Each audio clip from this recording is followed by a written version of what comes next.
The final episode for House of the Dragon Season 3 was released.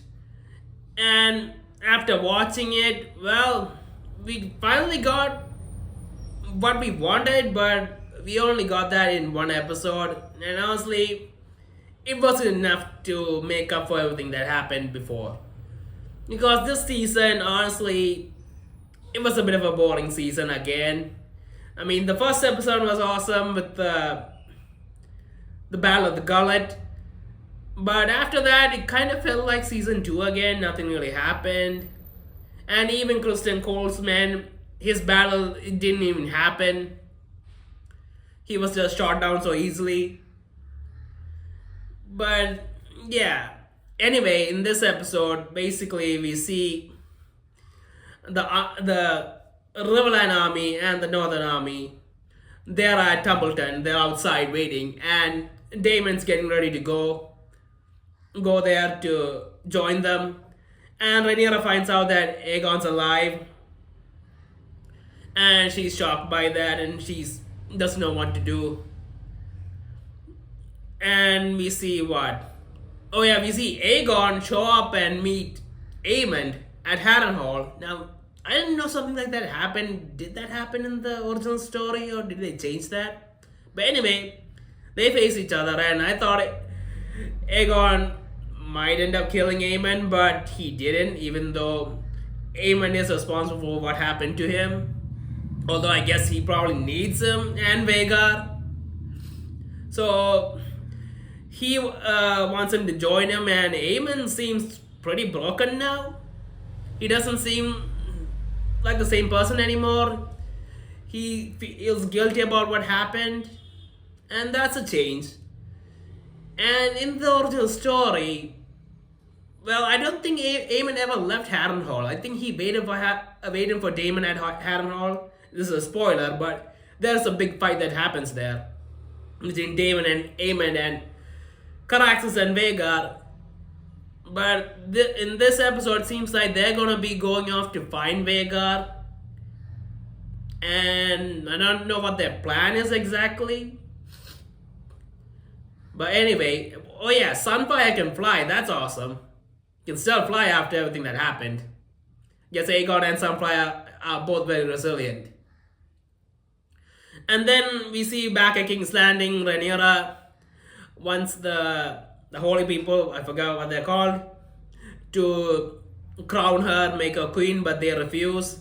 And she has one of them killed, and then she goes out in front of the people and talks about the prophecy of the prince that was promised, and she seems very animated. And that going down a track like that with the people, I don't think that's the best idea. A lot of people are gonna think that she's crazy because they don't know the truth of what's gonna happen. So yeah, we see her explain that stuff to the people, and we see Mysaria. She tries to send Mysaria away, but she escapes, and now she's watching with the crowd as Rhaenyra talks about all this stuff. And yeah, that's gonna be a problem. And then we see Helena. Now, Helena's really sad about being stuck there. She feels trapped and all that. And what else happens? Oh yeah, the at Tumbleton, the High Towers, they're getting ready to defend the city, even though they don't stand a chance, and their only hope is for Hugh to join the fight, join their side. Because once Daemon shows up, they're done, because the Riverland Army and the Stark Army, it's way too huge. And then we finally get the big battle. Daemon shows up, and the Stark Army, they decide to go in first to open the gates. And the Stark Army, in this episode, they look awesome. Honestly, they remind me a lot of Vikings. The Viking armies from the Viking show. I got that kind of vibe off them, and they were incredible. The battle sequence really felt like Vikings. And they breached the walls. A lot of them died, but they didn't care. They were old men who were ready to die. And they were pretty awesome. And honestly, thinking about this, if in Game of Thrones, if Rob Stark had an army like this, they would probably defeat the Lannisters pretty easily. I mean, these guys are tough, really tough. But yeah, so they breach the walls, and Daemon used Caraxes to burn the gates open. And as the army is getting ready to attack, the Hightowers are trying to find out where Ulf is. He was supposed to be on their side, but they can't seem to find him anywhere. And Daemon's side can't seem to find him anywhere, so he's completely disappeared. And then they finally find him. He's passed out in the bathroom. And Ormond, seeing this, is really angry and shoves him to the ground as well. And tells him to do what he's told. And Ulf puts on his armor and goes and starts flying with a Silverwing. And he does what he's told. He starts burning the Riverland army. Burns, I think, most of them. So he betrays the Rhaenyra's side. And then suddenly he goes and attacks the Hightower army as well in Templeton. I guessing because he's pissed off about what Ormond did. So he decides to burn the Hightower army and the Riverland army. So he takes most of the armies out, I think. I mean, most of the Riverland army is gone, and he does burn a big part of Templeton, and I'm thinking most of the Hightower army might be gone as well. He burns Ormond Hightower and the old Stark guy. He's awesome. There's a big fight that happens between him and Ormond, and Ormond ends up cutting his arm off, and blood splash on his face, and he can't really handle that stuff. So he's about to vomit, and suddenly the Stark guy, what was his name? I forgot. He's not actually a Stark, but he's the leader of their side. He shoves a sword in his butt and says a really awesome line.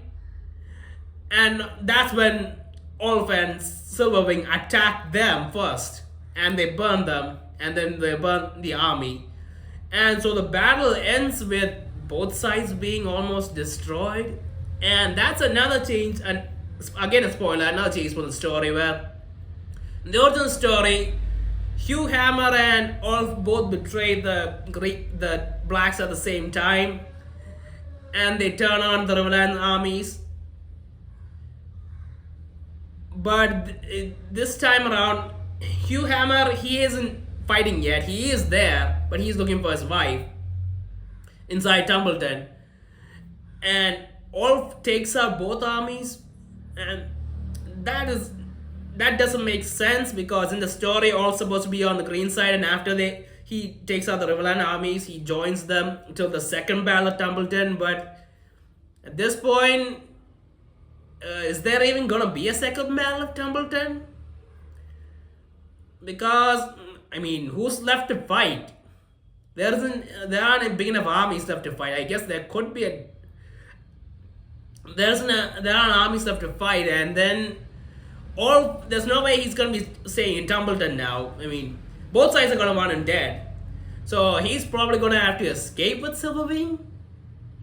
I mean, in the original story, Silverwing does fly off after Ulf dies, but in the original story, I think the Hightowers poisoned Ulf. I think that's what happens. Hightowers or someone poisons Ulf inside Templeton before the second battle of Templeton. But yeah, I don't think he's gonna be welcome there anymore. So he's probably gonna have to escape, and everyone's probably gonna want to kill him now. And then there's Hugh Hammer. I mean, we see his wife died during the fighting inside Templeton, and he finds her and he's devastated. So I'm guessing that in the next season he's gonna declare himself king or something and attack someone, maybe join the Greens. But I don't know what's gonna happen with his story. It was a bit of a shock, all turning on everybody. It was a big twist, I'll admit, but doesn't really make sense for the story going forward. But anyway, they're changing a lot with the story. I mean, Rhaenyra's back in dry in stone and sheep stealers off somewhere. That's not what happens in the original story either. But anyway, at the end of the episode, oh yeah, then Damon's fighting one of the main fighters of the High Towers, and Damon gets beaten up a lot, and that's really sad to see. I mean, Damon being such a great fighter, he seems completely overwhelmed by this guy. He tries, but he can't seem to take him. That's sad, but Damon gets overwhelmed, and before anything happens to him, that's when Silverwing starts attacking the city, and he managed to escape before. Well, not escape, but the two fighters got separated because of that. And at the end of the episode, we see Helena jumping off. Well, we don't see her, but Helena takes her life. And because Nasaria warned her that Rhaenyra would never let her or her child leave because Aegon's still alive. So Rhaenyra finds out about that, and she goes to Helena's room and opens the window and looks out the window. And she sees the cloth that Helena was stitching and sees that Rhaenyra would be on the throne, and she has a look on her face that seems like she's convinced that she is supposed to be the queen. And she closes the window, and basically the episode ends like that. So that's what happens in the final episode of season 3, and the episode by itself was a good episode, but the season overall again was a boring season. I mean, not enough happened. The Tumbleton battle, the build-up lasted too long. But yeah, and I don't know what's going to happen in the next season. Is there going to be a second battle? Is Daemon and Aemon going to face off? I don't know. But yeah, overall, it's a bit of a disappointing season. But it ended on a high note, I guess. Honestly, the last episode's the only one worth watching.